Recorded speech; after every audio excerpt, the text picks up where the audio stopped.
So, yan guys, meron tayong Toyota Vios 2003. Yan. So, kwanto guys, nag-check engine. Yan. Start ko lang pre ha. Natin guys. Yan sabi ni pre, si customer. Ayan o. Tanong niyo, may check engine talaga guys. Nakaandar na natin unit. So, yan. Tingnan natin, scan natin guys. Itong malakas natin na Ansel F6000. Yan, so i-scan natin kung anong nangyari ito guys, para malaman natin kung ano yung problema niya ito guys, ating unit. Ayan, so i-scan na natin.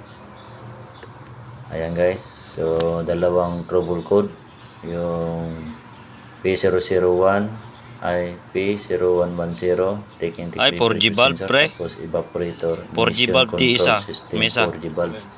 ay yung bakin niya P0 control system 4G bulb sa mesa. So ito yung guys, Energy dalawa. intake, Ang air isa temperature, guys circuit malfunction ay current, so circuit talaga, so nagamalfunction siguro ito guys. Yan, so clear natin na i-clear. Yes natin guys, natin kung meron pang may 1. Yan, erase fault codes. Yan guys, tingnan natin, i-read natin kung meron pa. So there is no Okay trouble codes, so ibig sabihin wala na guys. So yan, tap natin guys. history mo lang suna. Yan, try natin. Yan, so start na guys, okay na. Yan, so ito naman guys, panamatay ng cleaning BBT.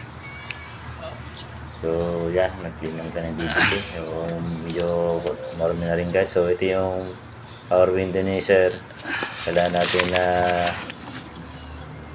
kuhan guys, referin. Pero problema, putol. Yan guys, yung putol talaga. So, ibig sabihin, pagtan ito ka sa assembly. Yung power window niya guys. So wala natin magagawin yan guys. Talaga natin kapalitan talaga. Gusto na natin ganyan. Okay.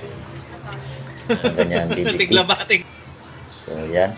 Pero okay, performance. Okay na guys, so mga basic lang muna guys. So maraming salamat po sa mga manonood sa aking YouTube channel, Marios Guys po. Yan. So yung mga parts na yun guys, so papalitan pa ng customer. Bakit nakitanda? Maraming salamat po sa manonood at sumusuporta sa aking YouTube channel. Ayan, so stream na namin guys.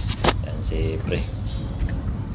Yan. So maraming salamat sa tiwala ni Pre. Maraming salamat po. Bye bye.